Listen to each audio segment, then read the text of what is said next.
Haveri, department of political science. ನಾನು Shrimati MV. Satenahalli. ಇಂದು ನಾನು ಚುನಾವಣೆಯ ಬಗ್ಗೆ ರಾಜ್ಯಶಾಸ್ತ್ರ ವಿಷಯದ ಚುನಾವಣೆಯ ಬಗ್ಗೆ ಮಾತನಾಡುತ್ತೇನೆ. ಚುನಾವಣೆ election meaning election is an exercise by which voters choose their representatives to hold public office. It is the primary activity in forming democratic and representative government. Election enable the voters to participate in the political activities of the state and exercise their political rights. ಆಧುನಿಕ ಪ್ರಜಾಪ್ರಭುತ್ವ ವ್ಯವಸ್ಥೆಯಲ್ಲಿ ಚುನಾವಣೆಗಳು ಅನಿವಾರ್ಯ ಹಾಗೂ ಅವಶ್ಯಕ. ಪ್ರಜಾಪ್ರಭುತ್ವದಲ್ಲಿ ಪ್ರಜೆಗಳೇ ಅಂತಿಮ. ಸಂವಿಧಾನದಿಂದ ದತ್ತವಾದ ಮತದಾನದ ಹಕ್ಕಿನ ಮೂಲಕ ಸಾರ್ವತ್ರಿಕ ಚುನಾವಣೆಗಳಲ್ಲಿ ಪ್ರತಿನಿಧಿಗಳನ್ನು ಪ್ರಜೆಗಳೇ ಆಯ್ಕೆ ಮಾಡುವರು. ಪ್ರಜೆಗಳು ಹೊಂದಿರುವ ಈ ಮತದಾನದ ಹಕ್ಕಿನ ಮೂಲಕ ಅವರು ಭಾರತದಲ್ಲಿ ರಾಜಕೀಯ ಪಕ್ಷಗಳ ಭವಿಷ್ಯವನ್ನು ನಿರ್ಧಾರ ಮಾಡುವರು. ಹೀಗಾಗಿ ಚುನಾವಣೆಗಳ ಮೂಲಕ ಪ್ರಜೆಗಳು ತಮ್ಮ ರಾಜಕೀಯ ಹಕ್ಕನ್ನು ಚಲಾಯಿಸಲು ವೇದಿಕೆಯನ್ನು ಒದಗಿಸುತ್ತದೆ. The term election is derived from Latin word eligere, which means to choose or to pick out or to select. Election is the process by which modern representative democracy has been operating since 17th century. ಇದು ಚುನಾವಣೆ ಎಂಬ ಪದವು ಮೂಲತಃ Latin ಪದ ಎಲಿಗೇರ್ ಎಂಬ ಪದದಿಂದ ಬಂದಿದೆ. ಎಲಿಗೇರ್ ಎಂದರೆ ಆರಿಸು, ಆಯ್ಕೆ ಮಾಡು ಎಂಬರ್ಥವಾಗುತ್ತದೆ. ಅಂದರೆ ದೇಶದಲ್ಲಿನ ಎಲ್ಲ ಮತದಾರರು ತಮ್ಮನ್ನಾಳುವ ಪ್ರತಿನಿಧಿಗಳನ್ನು ತಾವೇ ಆಯ್ಕೆ ಮಾಡುವ ವಿಧಾನವೇ ಚುನಾವಣೆ. ಮತದಾರರು ತಮಗೆ ಬೇಕಾದ ಪಕ್ಷವನ್ನು ಅಧಿಕಾರಕ್ಕೆ ತರಲು ಕಲ್ಪಿಸಿರುವ ರಾಜಕೀಯ ಅವಕಾಶವಾಗಿದೆ. Methods of election. Modern democratic system has adopted two methods of election. They are direct election, indirect election. Direct election, in this system all the eligible voters of the nation directly elect their representatives through secret ballots without any intermediaries. The voters go to the polling station and exercise functions. For example, the Lok Sabha and Vidhana Sabha in India. Indirect election.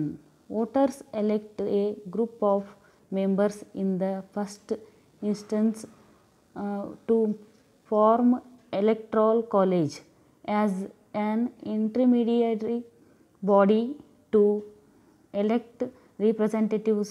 For example, the President of India. ಪರೋಕ್ಷ ಚುನಾವಣೆ. ಮತದಾರರು ನೇರವಾಗಿ ಮತದಾನದಲ್ಲಿ ಪಾಲ್ಗೊಳ್ಳದೆ ಪ್ರಜೆಗಳಿಂದ ಆಯ್ಕೆಯಾದ ಪ್ರತಿನಿಧಿಗಳು ರಾಷ್ಟ್ರದ ಮುಖ್ಯಸ್ಥರನ್ನು ಆಯ್ಕೆ ಮಾಡುವ ವಿಧಾನವನ್ನು ಪರೋಕ್ಷ ಚುನಾವಣೆ ಎನ್ನಲಾಗುತ್ತದೆ. ಉದಾಹರಣೆ, ಭಾರತದಲ್ಲಿ ರಾಷ್ಟ್ರಪತಿಗಳನ್ನು ಸಂಸತ್ತಿನ ಉಭಯ ಸದನಗಳ ಚುನಾಯಿತ ಸದಸ್ಯರು ಮತ್ತು ಎಲ್ಲ ರಾಜ್ಯಗಳ ಚುನಾಯಿತ ಸದಸ್ಯರು ಮತ್ತು ಉಪರಾಷ್ಟ್ರಪತಿಗಳನ್ನು ಸಂಸತ್ತಿನ ಉಭಯ ಸದನಗಳ ಎಲ್ಲ ಸದಸ್ಯರು ಚುನಾಯಿಸುತ್ತಾರೆ. ಚುನಾವಣೆಯಲ್ಲಿ ಎರಡು ವಿಧಗಳಿವೆ: ಪ್ರತ್ಯಕ್ಷ ಚುನಾವಣೆ, ಪರೋಕ್ಷ ಚುನಾವಣೆ. ಪ್ರತ್ಯಕ್ಷ ಚುನಾವಣೆ ಇದನ್ನು ನೇರವಾಗಿ ಇದನ್ನು ಆಯ್ಕೆ ಮಾಡುವ ವಿಧಾನ ಎಂಬ ಹೇಳಲಾಗುತ್ತದೆ. ಇದು ನೇರ ಚುನಾವಣೆ ಎಂದು ಕರೆಯುತ್ತಾರೆ. ಒಂದು ರಾಷ್ಟ್ರದ ಚುನಾವಣೆ ವ್ಯವಸ್ಥೆಯಲ್ಲಿ ವಯಸ್ಕ ಮತದಾರರು ನೇರವಾಗಿ ತಾವೇ ಮತಗಟ್ಟೆಗೆ ಹೋಗಿ ತಮಗೆ ಬೇಕಾದ ಅಭ್ಯರ್ಥಿಗಳಿಗೆ ರಹಸ್ಯ ಮತದಾನದ ಮೂಲಕ ಮತ ಚಲಾಯಿಸುವ ಪದ್ಧತಿಯೇ ಪ್ರತ್ಯಕ್ಷ ಚುನಾವಣೆ. ಉದಾಹರಣೆಗಾಗಿ ಭಾರತದಲ್ಲಿ ಲೋಕಸಭಾ ಮತ್ತು ವಿಧಾನಸಭಾ ಚುನಾವಣೆಗಳು ನೇರ ಚುನಾವಣೆಗಳಾಗುತ್ತವೆ. Features of direct election. ಪ್ರತ್ಯಕ್ಷ ಚುನಾವಣೆಯ ಲಕ್ಷಣಗಳು: ಮಾಡರ್ನ್ ಡೆಮೊಕ್ರಟಿಕ್, ಹೆಚ್ಚು ಪ್ರಜಾಸತ್ತಾತ್ಮಕವಾದುದು. ರೆಸ್ಪಾನ್ಸಿವ್, ಜನಪ್ರತಿನಿಧಿಗಳ ಮೇಲೆ ನಿಯಂತ್ರಣ. ಕ್ರಿಯೇಟ್ ಪೊಲಿಟಿಕಲ್ ಅವೇರ್ನೆಸ್, ರಾಜಕೀಯ ಪರಿಜ್ಞಾನ ಮೂಡಿಸುತ್ತದೆ. ಸೆಲೆಕ್ಷನ್ ಆಫ್ ಎಲಿಜಿಬಲ್ ಕ್ಯಾಂಡಿಡೇಟ್ಸ್, ಯೋಗ್ಯ ಅಭ್ಯರ್ಥಿಗಳ ಆಯ್ಕೆಯನ್ನು ಮಾಡುತ್ತದೆ. ಪಬ್ಲಿಕ್ ರಿಲೇಷನ್ಶಿಪ್, ಸಾರ್ವಜನಿಕರೊಂದಿಗೆ ಸಂಪರ್ಕವನ್ನು ಏರ್ಪಡಿಸುತ್ತದೆ. Next, features of indirect election. ಪರೋಕ್ಷ ಚುನಾವಣೆಯ ಲಕ್ಷಣಗಳು: ಸೆಲೆಕ್ಷನ್ ಆಫ್ ಬೆಸ್ಟ್ ಕ್ಯಾಂಡಿಡೇಟ್ಸ್, ಸಮರ್ಥ ಅಭ್ಯರ್ಥಿಗಳ ಆಯ್ಕೆಯನ್ನು ಮಾಡುತ್ತದೆ. ಪ್ರಿವೆಂಟ್ಸ್ ಅನ್ಹೆಲ್ದಿ ಕಂಪೇನ್, ಪ್ರಚಾರದ ಆರ್ಭಟವಿಲ್ಲ. ನೆಕ್ಸ್ಟ್ ಪೀಸ್ಫುಲ್ ವೋಟಿಂಗ್, ಶಾಂತಿಯುತ ಮತದಾನ. ಲಿಟಲ್ ಸ್ಕೋಪ್ ಫಾರ್ ಎಮೋಷನ್ಸ್, ಭಾವೋದ್ರೇಕಕ್ಕೆ ಆಸ್ಪದವಿಲ್ಲ. ಸುಟೇಬಲ್ ಟು ಡೆವಲಪಿಂಗ್ ನೇಷನ್ಸ್, ಹಿಂದುಳಿದ ರಾಷ್ಟ್ರಗಳಿಗೆ ಸೂಕ್ತವಾಗಿದೆ. ಈ ರೀತಿ ಚುನಾವಣೆಯಲ್ಲಿ ವಿಧಗಳನ್ನು ನಾವು ತಿಳಿಸಲಾಗುತ್ತದೆ.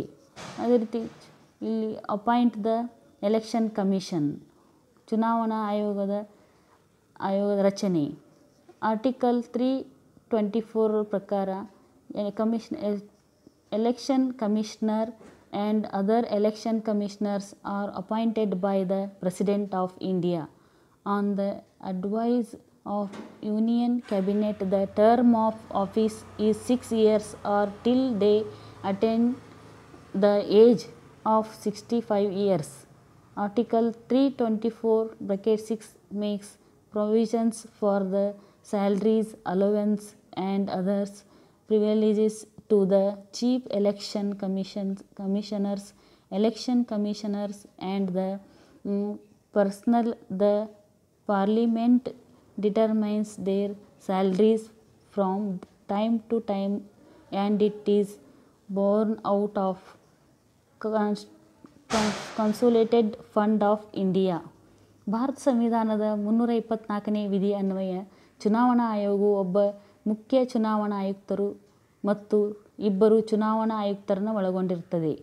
ಪ್ರಾರಂಭದಲ್ಲಿ ಇದು ಏಕಸದಸ್ಯ ಆಯೋಗವಾಗಿದ್ದು 1990ರ ದಿನೇಶ್ ಗೋಸ್ವಾಮಿ ಸಮಿತಿಯು ಏಕಸದಸ್ಯ ಆಯೋಗಕ್ಕೆ ಬದಲಾಗಿ ಬಹುಸದಸ್ಯ ಆಯೋಗಕ್ಕೆ ಶಿಫಾರಸು ಮಾಡಿತು. ಅಲ್ಲದೆ ಭಾರತದ ಸರ್ವೋಚ್ಚ ನ್ಯಾಯಾಲಯವು ಸಹ ಇದನ್ನೇ ಸಮರ್ಥಿಸಿತು. ಹೀಗಾಗಿ ಇಂದು ಭಾರತ ಚುನಾವಣಾ ಆಯೋಗವು 3 ಸದಸ್ಯರಿಂದ ಕೂಡಿದೆ. ಭಾರತ ಸಂವಿಧಾನದ 324(2)ನೇ ವಿಧಿಯ ಪ್ರಕಾರ ಚುನಾವಣಾ ಆಯೋಗದ ಮುಖ್ಯ ಚುನಾವಣಾ ಆಯುಕ್ತರನ್ನು ಮತ್ತು 2 ಚುನಾವಣಾ ಆಯುಕ್ತರನ್ನು ಕೇಂದ್ರ ಸಚಿವ ಸಂಪುಟದ ಸಲಹೆ ಮೇರೆಗೆ ರಾಷ್ಟ್ರಪತಿಗಳು ನೇಮಿಸುತ್ತಾರೆ. ಇವರ ಅಧಿಕಾರಾವಧಿ 6 ವರ್ಷ. ಇಂದು ಈ ಚುನಾವಣಾ ವಿಷಯದ ವಿವರಣೆಯನ್ನು ಇಂದಿಗೆ ಮುಕ್ತಾಯವನ್ನು ಮಾಡುತ್ತೇವೆ.